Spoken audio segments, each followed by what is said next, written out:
Hola, hola, buenas. Hola, hoy voy a hablar sobre un curso de cívica con los derechos humanos. Los derechos humanos son facultades inherentes del ser humano y esto está revalorado en cada momento de la historia del hombre, ¿no? Por ejemplo, para su dignidad, para su libertad y eh, para su igualdad. Más que nada serían los tres puntos clave que son la dignidad, la igualdad y la libertad. De esto, las características principales de los derechos humanos son ocho características de los derechos humanos, y lo cual el primero son las características inherentes. Las características inherentes lo que quiere decir es que los derechos son solamente humanos. Em, no existen derechos de animales, no existen derechos de las plantas, no existen derechos para tu perro, no existe nada de esos derechos, solamente de los derechos son humanos. Para que te puedas apoyar un poco más para aprender los derechos, sería bueno que tuvieras la constitución política, la actualizada, la oficial, que no la descargues de alguna otra página, tal vez lo ponga en el link. No las, el libro oficial de la Constitución Política, pero ahí se habla de que los derechos pues son prácticamente solamente humanos. Bien, estos son de naturaleza solo humana. ¿Por qué? Porque bueno, los derechos no pueden ser asumidos como de animales, solamente son de distinción humana. ¿Qué pasa cuando dicen los derechos de los perros y todo eso? Pues esos son lo que el hombre le ha puesto al animal. No es que el animal nazca y te diga pues, oye, quiero mi casa, quiero mi ropa, ¿no? O quiero mi comida, no te pide, ¿no? O sea, no es que el animal te pida eso, sino que son necesidades que el hombre le ha puesto a los animales. Por ejemplo, le compra su ropa porque el hombre pues cree que eso es lo mejor para el animal, pero el animal tiene el pelaje, ¿no? Porque con eso se protege tu perrito. Y pues los derechos solamente son para los humanos. Los derechos son prácticamente humanos. No puedes decir que el perro tiene los derechos o que un hombre puede tener, no. Ningún ser vivo aparte del hombre tiene los derechos humanos. El segundo punto son que son interdependientes. El punto de que los derechos son interdependientes quiere decir que un derecho depende de otro, que la vigencia de un derecho depende del otro. Por ejemplo, si a ti te llevan a la cárcel, estás recluido en la cárcel, y quieres vender tu casa, por decirlo así, y para ello, pues, porque necesitas dinerito, ¿no? Para salir tal vez. Pero la cosa es que necesitas dinerito y puedes vender tu casa. Lamentablemente no, no puedes hacer eso. ¿Por qué? Porque necesitas libertad. Porque cuando estás recluido en la cárcel, pues tus derechos digamos, no entran en suspensión, así, suspensión por un tiempo. Y esto hace que un derecho, por ejemplo, el derecho de poder vender tu casa, tu propiedad privada, no esté, que se esté suscrito a la libertad, ¿no? Si no tienes libertad no puedes hacer otro. Por ejemplo, cuando tú tienes derecho a la vida, es necesariamente también vas a tener el derecho a la salud. Así muchos ejemplos más también, ¿no? El derecho, por ejemplo, a la integridad está pues es dependiente del derecho de la igualdad, todo eso, ¿no? Entonces son interdependientes, que un derecho depende de otro derecho. En la parte de los indivisibles, que es otra de las características, es que los derechos no se pueden partir prácticamente. Los derechos tú no puedes tener medio derecho, o porque una persona tal vez no tenga pata, o más bien dicho, no tenga una pierna, no tenga una mano. Eso no quiere decir que la persona haya perdido una parte de su derecho, no. Los derechos siguen siendo el 100%. No es que tú digas, pues, pierdes uno de tus ojos, uno de tus manos, y digas, pues ya no te tengo, no sé, el 80% de mis derechos. No es así. Los derechos prácticamente siguen estables del 100%. mientras la persona esté viva. Em, ¿Qué pasa cuando una persona está en estado vegetal? O sea, cuando mueren las personas, pues los derechos se suspenden. No es que se borren, sino que se les suspenden y que los derechos queden, ¿no? Porque hasta los muertos tienen derechos, ¿no? Derechos a la... Creo que era derecho a la sepulcro, a la entierro, todas esas cosas, ¿no? No tienen derechos.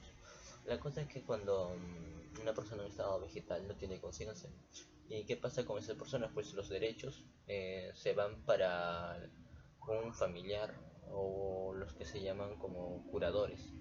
¿Qué son los curadores? Los curadores son personas que están a cargo de una persona que está en estado vegetal. Ellos cargan con su derecho. Ok, eso es. Y ya bien. Si un niño está en estado vegetal, pues entonces el derecho se lo va a pasar a sus padres. Eh, Decir apoderado en cívica no existe porque apoderado es personas muy diferentes a los padres. A los padres no se les dice apoderados, ¿no? Bien, eso es lo de indivisibles, ¿no? Que los derechos no se pueden partir. Eh, los ineleables, eso. Quiere decir que nadie te puede quitar tu derecho. Prácticamente eso quiere decir que ni el Estado ni nadie te puede quitar los derechos. Pero ¿en qué casos los derechos se pueden quitar? Pues no hay ningún caso en los derechos que te puedan quitar, nadie te puede quitar tu derecho. Em, en los únicos casos en los que los derechos se pueden, digamos, poner en sancionamiento de derechos es cuando tú estás preso, recluido en la cárcel, o cuando hay un estado de emergencia. Son los dos únicos casos donde tú puedes, no que te quiten, ojo, no quitan nada, no hay ningún caso en el que quiten tus derechos, solamente el suspende nada más. Los derechos son universales. Los derechos son universales quiere decir que los derechos son prácticamente pasando la cultura, el país, todo. Y eso es lo que hace que los derechos sean universales. Para todo el mundo es lo mismo los derechos, ¿no? Prácticamente todos los seres humanos del mundo pues tenemos los mismos derechos. No hay una persona que tenga más derechos que otros, a menos que tú estés recluido. Y otra vez, ¿no? O sea, que tú estés preso, pues si no tienes derecho a algunos derechos, no, pues prácticamente te sancionan porque tú estás recluido, ¿no? Y eso solo serían los únicos casos donde tú pues tengas menos derechos que otra persona que esté libre, ¿no? Que esté en libertad.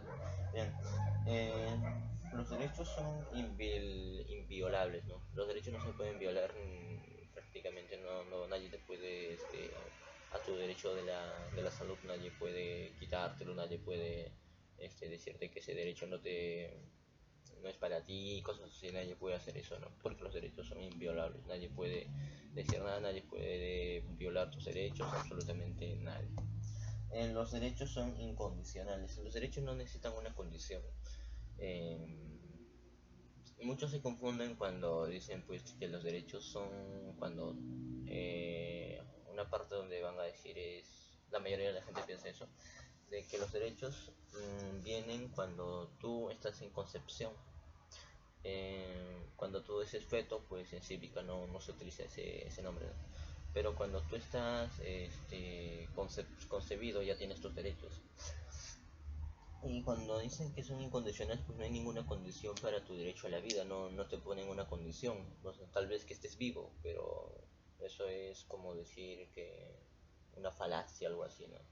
Que no es ni verdad ni falso, pero la cosa es que todas las personas que están con vida y que son personas que son los seres humanos, pues tienen sus derechos y que no tienen que tener alguna otra condición, ¿no? No es que te digan, pues, oye, tú quieres tener derecho a la salud, tienes que ser incapacitado, pues no es necesario, ¿no? Quieres tener derecho a la igualdad, es que tienes que ser blanco, no hay ninguna condición para eso, ¿no? Y eso es lo que quiere decir que son los incondicionales. Los pre, la, con- la- los derechos humanos son imprescriptibles. Lo que quiere decir es que con eso, es que tú no puedes cambiar los derechos después de que los derechos ya estén escritos, ya estén firmados en el Pacto de la ONU en la Asamblea General. Eh, prácticamente lo que quiere decir es que los derechos no se pueden cambiar. Por ejemplo, en Estados Unidos hay pena de muerte, no para la gente. En Perú también hay pena de muerte para la traición de patria en plena guerra. En los 1900, entre los 1990 en el gobierno de Fujimori, en el 90 a los 99 o a los 2000, en ese tiempo Fujimori cambió la constitución. En la constitución de 93 cambió y puso de que la pena de muerte se aplica por terrorismo y por lo que ya sería como antes, que ya era de la traición de patria en plena guerra. La cosa es que esto le llamó la atención la OEA y le dijo de que esto no pueden hacer eso. ¿Por qué? Porque cuando se firma el Pacto de los Derechos Humanos, en el Pacto de San José del Perú, el Perú ha aceptado que solamente ese sería el único caso donde la pena de muerte se aplicaría. Y de ahí nada más. Ahí aceptamos de que el Perú no puede tener otra pena de muerte, que no tenga, pues, aparte de eso, otra pena de muerte no puede haber. Y el Fujimori, pues, en su constitución aumentó el terrorismo, no pena de muerte por terrorismo, y eso pues fue llamado a atención por la OEA, porque le dijo que si no sacaban esa, pues la parte de que la pena de muerte por terrorismo, lo iban a votar a Perú de la OEA. Entonces pues prácticamente tuvieron que anular eso, y por eso es que no se pudo dar la pena de muerte a Abigail Guzmán, al líder de la MRTA, a todos ellos, ¿no? Entonces yo lo que quiero decir es que son imprescriptibles, ¿no? Que los derechos no se pueden eliminar, solamente suspender, ojo, y los derechos también evolucionan, ¿ok? No podemos decir que los derechos se eliminan, porque los derechos no se pueden eliminar, no se pueden extinguir, no. Los derechos solamente evolucionan o es que se suspenden. Solo son los únicos casos y se dan todas las características de los derechos humanos. Y ahora vamos a pasar a las generaciones de los derechos humanos, que son la primera generación, segunda generación y la tercera generación.